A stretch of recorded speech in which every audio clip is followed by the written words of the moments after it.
हाय लोगोफोर खुलुमबाय नोंथांमोन साफ्रोमखौबो आंनि बे गोदान चेनेलाव नोंथांमोननो आं मोनसे गोदान भिडिअ लानानै फैदों नोंथांमोना लोगोसे आंजों फैफादो आंनि भिडिअखौ नायनो आरो जुदि नोंथांमोना आंनि भिडिअखौ मोजां मोनोब्ला साबस्क्राइब आरो लाइक शेयार खालामनानै होगोन प्लिज अननानै साबस्क्राइब खालामनानै होगोन बिदिब्ला फैदो लोगोफोर जोङो नै ओंखारलांबाय मोनसे जायगायाव थांनो नागिरदों नोंथांमोना लोगोसे नायफानो हागोन जों बहा थांगोन जुदि नोंथांमोना इन्टारेस्टेडबा लोगोसे फैबाय थागोन आंजों लोगोसे आङो माखासे जायगाफोरखौ नोंथांमोननो दिन्थिगोन लोगोफोर नाय बेंगलरनि सबसे गोजौ बिल्डिंआनो नैबे बेयाव गासै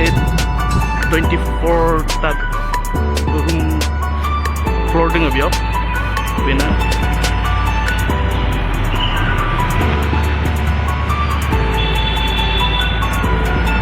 बिनि मुङानो जाबाय पुलिस हायनारि हाय होनदोंब्रा पुलिस पुलिस पुलिस हायनारि बिनि नामा police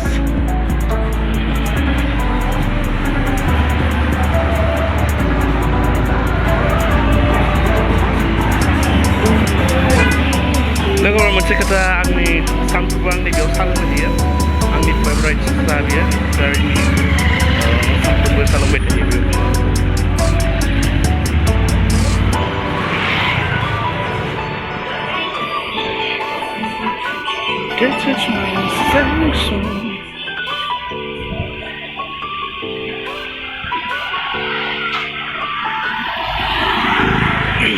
Chinese restaurant Green Onion Mahandi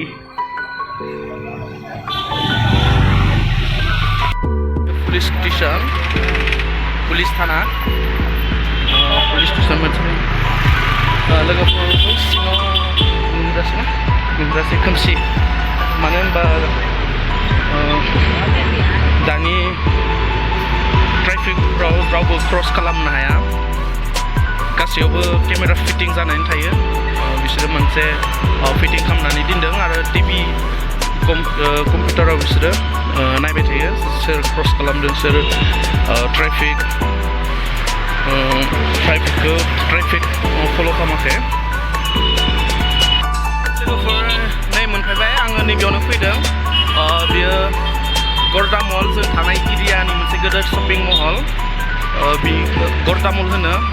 नोंथांमोना नायलांगोन आं मानि थाखाय बेयाव फैदों नोंथांमोना आं दिन्थिगोन नोंथांमोना नुलांगोन मानि थाखाय बिदि बिराद गिदिर बियो जोंनि थानाय एरियानि गर्दा मल नोंथांमोना नायलांनो हागोन ओरैबायदि गिदिर एरिया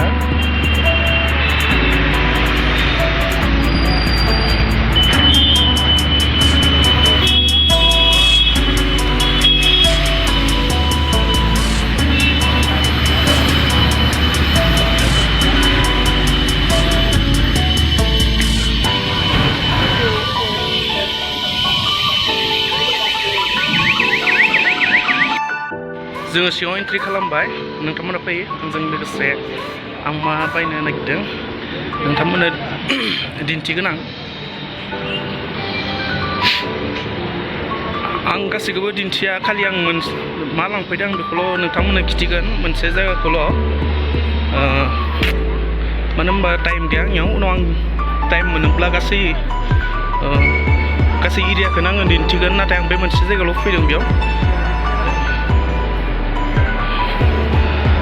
नैथिं सेन्डेल मबाइल श'रुम सेन्डेल सिख्लाफोरनि थाखाय ओरैबायदि मोजां मोजां सेन्डेल दङ बेयाव नोंथांमोना फैब्ला बायनो हागोन जाबाय ड्रेस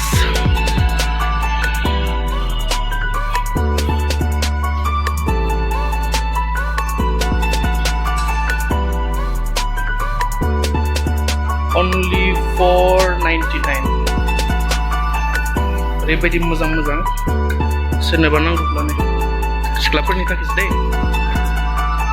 चलो ऊपर में गोजौआव लिफ्टआव गाखोनो बादों फ्ल'राव फैबाय जोङो आरो लिभाव गाखोनोसै सेकेन्ड फ्ल'राव थांनोसै सेकेन्ड फ्ल'र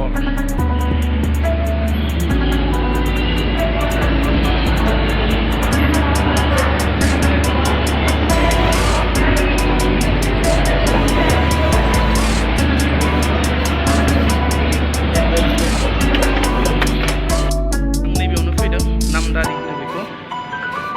नोंथांमोननि खिथिगोन आं मा लागोन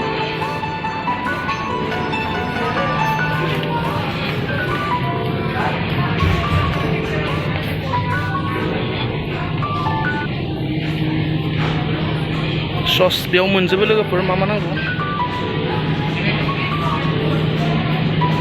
वाटारमेलन मैंग'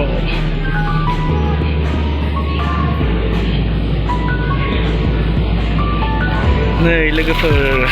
नैबेखौनो लांनो आं फैदों बेखौ हिन्दीयाव जिलुपिना होनो आलु बेयो स्पाइसि नङा आलुआ मोनसे खामानिनि थाखाय आं लांफैदों बेखौ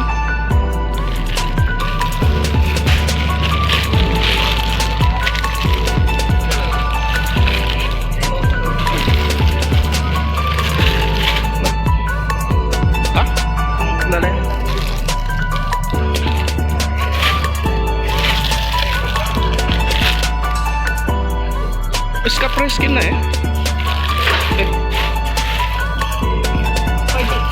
कितना 40 रुपीस एक पैकेट में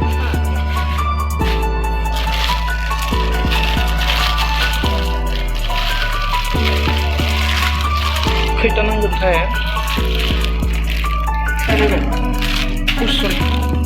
हा बेखौ एक पैकेट में कितना ग्राम होता है ये 500 250 ग्राम 1 केजि जानोबाबो खैता नांगोन आंनो 2 केजिसो नांगोन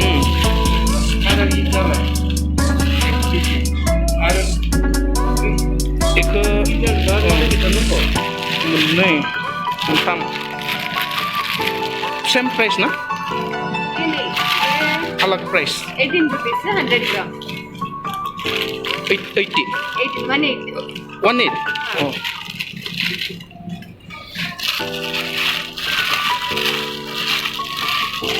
ये ज़्यादा नहीं आता है ना लास्ट टाइम आया था नहीं मिला ये ज़्यादा थोड़ा सा मिला ले लेगा वो लाखन से ले लो फ्रेश है ना हाँ फ्रेश बाद में नहीं मिलते ना इसलिए नहीं अब कब से ये नंबर देखे जाओ आपके सारे नहीं रेगुलर इधर ही आता है हम लोग हाँ इधर ही लेके जाते हैं पेमेंट ना इधर पुश करेगा डायरेक्ट पेमेंट मैंगो लाखांबाय लोगोफोर सब मैगंनि दुकान टमेट' 20 रुपीस केजि बिल होनो थांसै Yes, bill.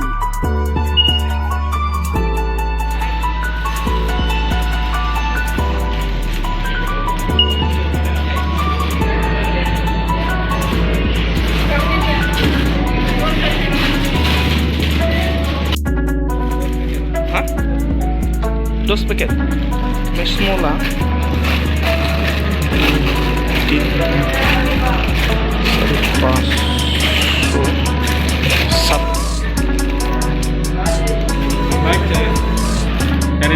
Carry bag. Ah, dulu.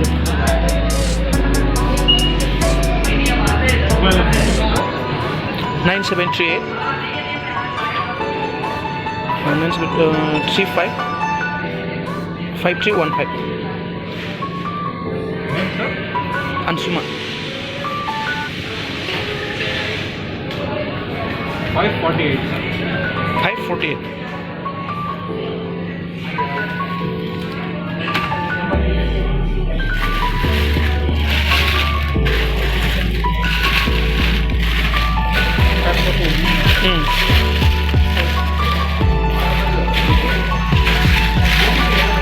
Regular इधर है हम लोग लेने के हाँ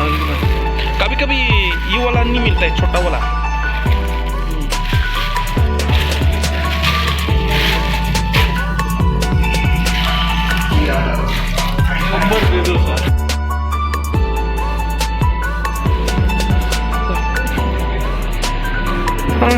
जाखांबाय दानिया नुनि लोगोफोर बिनि थाखायनो फैनो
ओरैबायदि गरम पानिपुरि जानोसै पानिपुरि थाइगोन दा गैया दुकान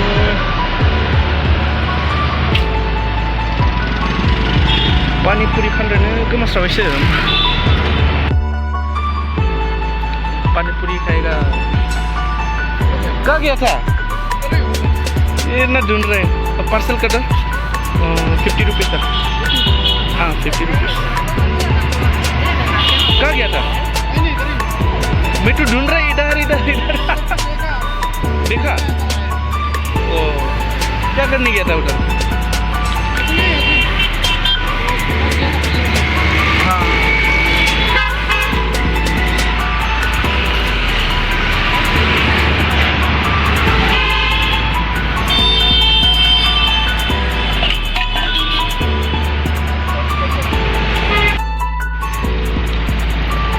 बताएगा बस ज़्यादा पानी मत देना थोड़ा स्पाइसी करो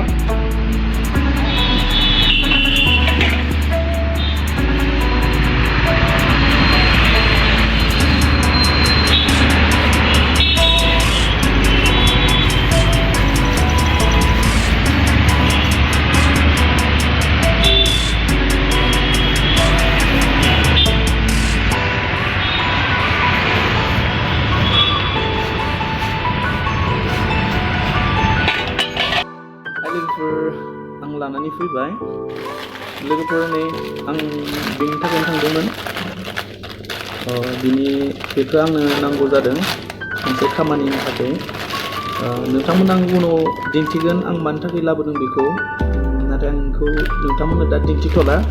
नाथाय आं उनाव सम मोनोब्ला नोंथांमोननो आङो बिनि भिडिअखौ लाबोगोन मानो थाखाय लाबोनाय मानि थाखाय माहा इउज खालामगोन माहा बाहायगोन आं नोंथांमोननो उनाव लाबोगोन आं दा दिन्थिथ'नो हानाय नंला बेखौ मा खालामगोन बाहेराव ओरैबायदि गरम शपिं मल सिङाव हाबबोला ओरैबायदि थान्दा एसि ओंखारनो बायो सिंनिफ्राय बाहेराव हायनाय लोगो लोगो ओरैबायदि गरम बेनिखायनो आं मा होनगोन पानिपुरि लाबोदों दा आं पानिपुरि जानोसै आंनि फेभराइट पानिपुरि नोंथांमोना नायलांदों Terus आलू को स्टफ करो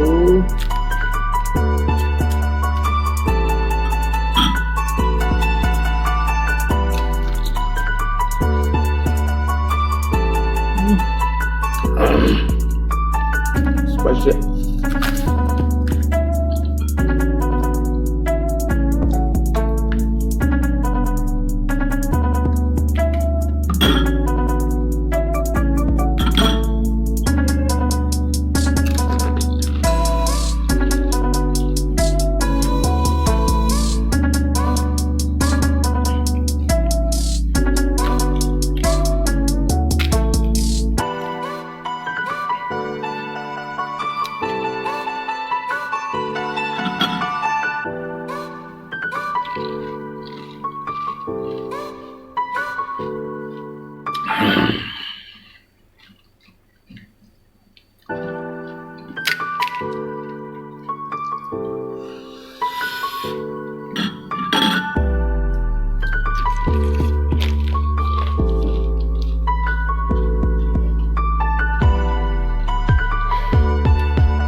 भिडिअखौ नायनानै मोजां मोनोब्ला अन्नानै प्लिज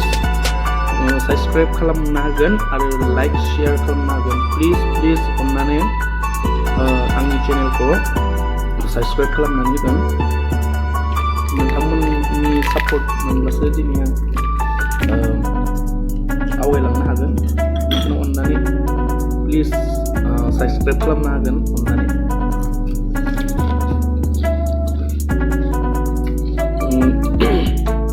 बिदिब्ला फैदो लोगोफोर आं बेसेबां दोनथ'नोसै आंनि भिडिअखौ प्लिज अन्नानै साबस्क्राइब खालामनो हागोन